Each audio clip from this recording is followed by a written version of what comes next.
रहा था। उसे बहुत जोर से भूख लगी थी। उसे एक रोटी मिली। उसने वो रोटी का आनंद लेने का सोचा और फिर उसने वो रोटी मुंह में डाल के नदी की ओर चल पड़ा।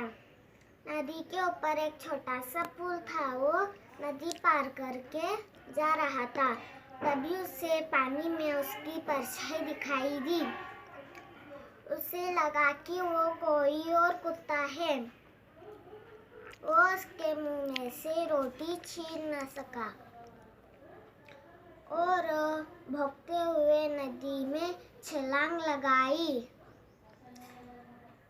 और जैसे ही मुंह खोला उसकी रोटी पानी में बह गई और वो लालची कुत्ता भूखा रह गया।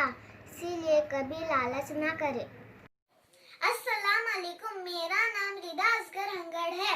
मैं दूसरी जमात में पढ़ती हूँ। मेरे स्कूल का नाम जवाहर प्राइमरी स्कूल है। मैं आज लोमड़ी की कहानी सुनाना चाहती हूँ। चालाक लोमड़ी। एक कौवे को कहीं से रोटी का टुकड़ा मिल गया। वो उसे अपनी चोंच में दबाकर उड़ा और एक पेड़ के शाख पर जा बैठा। एक लोमड़ी की नजर कौवे पर पड़ी। उसने सोचा कि कौवे से रोटी का टुकड़ा कैसे हासिल किया जाए।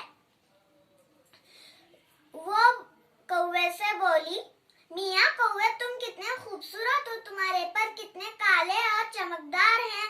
जी, तुम्हारी आवाज कितनी मीठी है। मेरा दिल चाहता है तुम्हारा गाना सुनूं। कौवे ने गाना गाने के लिए चोंच खोली ही थी कि रोटी का टुकड़ा नीचे जा गिरा। लोमड़ी ने रोटी का टुकड़ा उठाया।